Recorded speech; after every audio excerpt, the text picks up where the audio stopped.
up, Shredders? My name is Logan, aka Spiderhands. I just wanted to make a quick video that I've had to re-record several times because I'm unable to make it quick.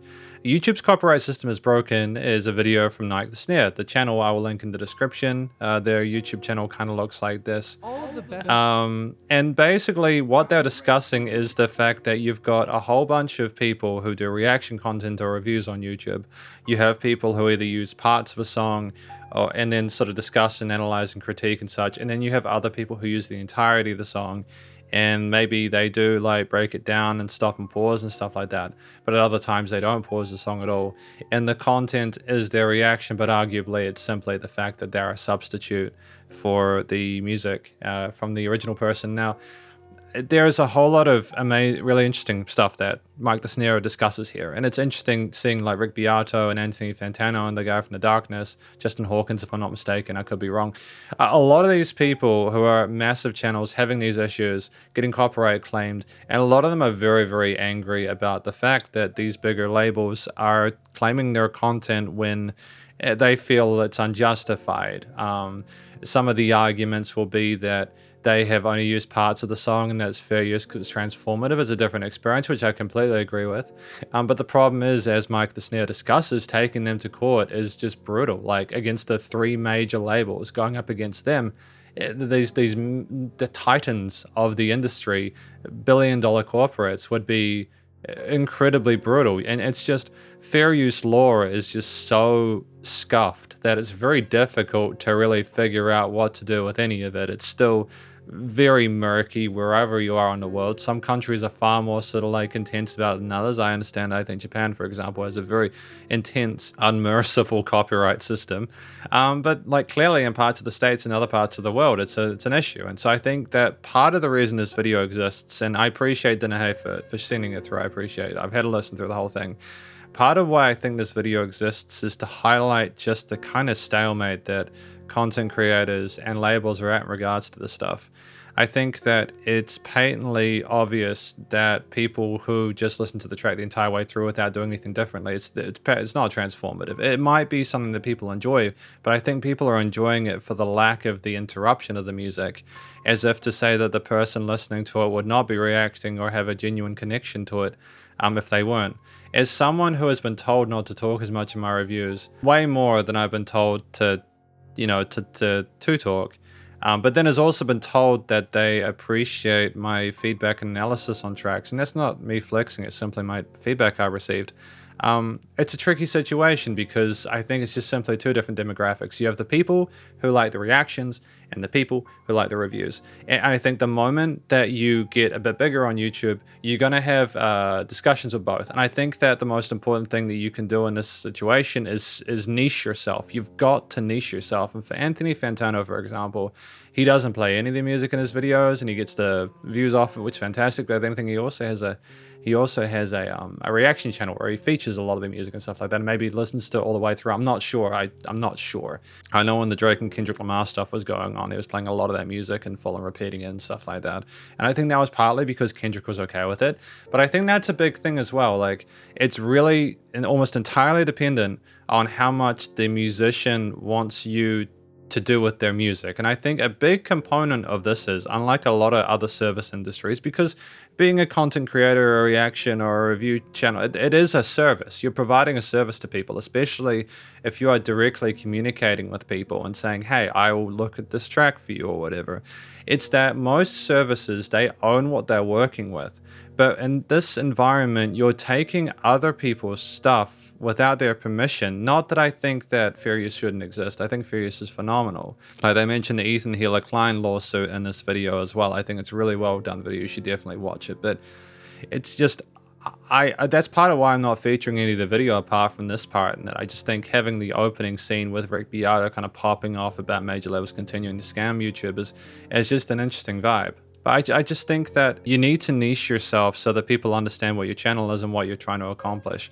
I don't think that it's fair to expect compensation financially if you're taking someone else's thing and not doing anything differently with it.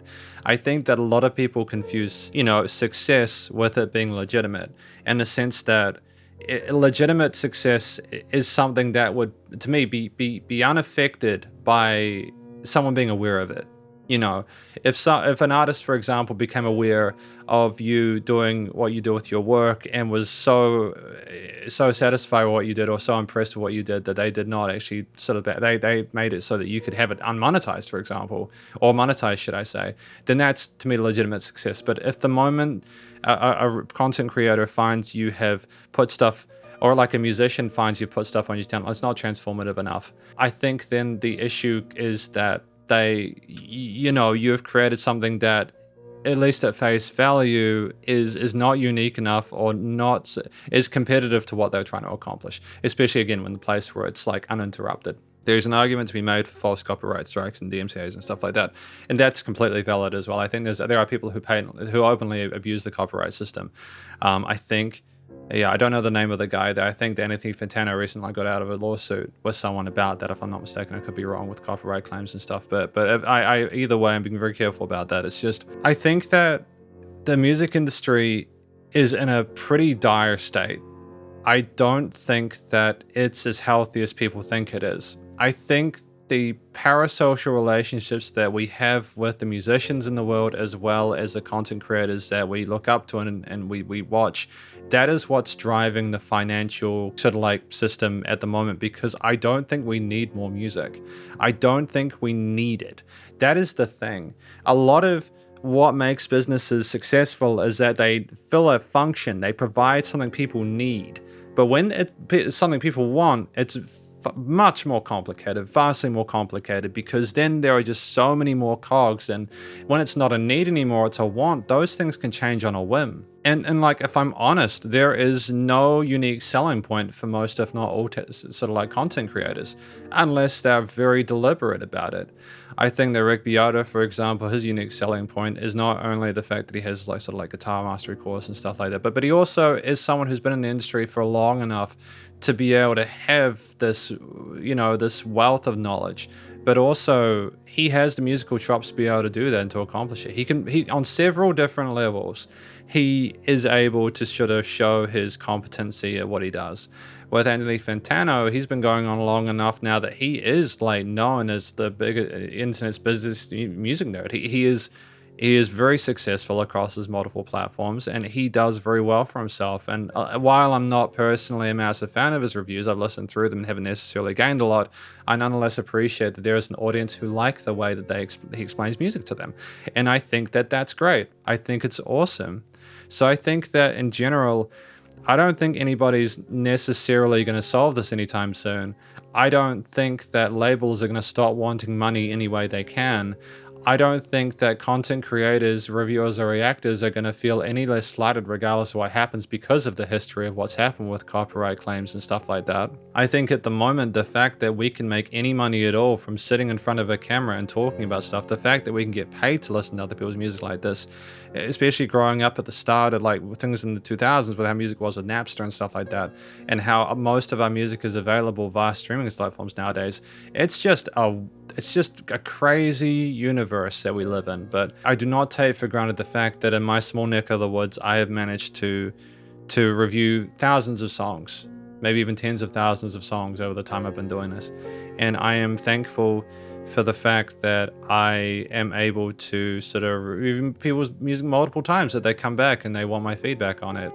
And I would say that's probably something that everyone involved is grateful for. I'm thinking deep down, the labels are thankful that people want to listen to their music, even though they do not need the money from the stream platforms. But I think it's both ways. It's that they want to enforce a sense of normalcy with the risk associated with copyright claims and stuff like that, but they also want to try and... It's a difficult thing for labels. I'm not sticking up for them at all. Labels can be real dickheads, but it's just a tricky thing. I suppose my closing comment personally is that as someone who has very rarely, if ever, fought a copyright claim on my video, it's because I don't mind if someone I'm reviewing gets the money for it, unless it is something I personally deem to be completely transformative. Most of my content is listening through the track in full and then giving my thoughts and feelings at the end. This is part of why I've established a business model where I get paid in advance for doing so. It's what I do with most of my stuff. I understand that people who are watching casually may not be aware of that or the inner workings of the copyright system and how reviewers and stuff get worked, but I would not be able to make a single dime off of YouTube if I did what I did without getting paid for it. It's just not possible. And that's okay. I accept that because that is the kind of content that I have managed to pay the lights with. With the reviews I do. I have a main job, which is tuition, and then my side job is doing these reviews. I would like to do more actual transformative content. I think, if anything, the biggest lesson we can take is that maybe whoever is wanting to make a career off of listening to a song in full without saying anything and then going, wow, that's cool. I'm not saying all reaction content is like that, but there's a percentage of it. I think that this is a wake-up call that regardless of what happens with the bigger content creators and the labels, that they need to try and do something different in order to succeed. And I just hope that everyone involved finds happiness, because at the end of the day, we're all united by music, and I think that's what makes the world go round. Stay cool, shredders. Spider hands out.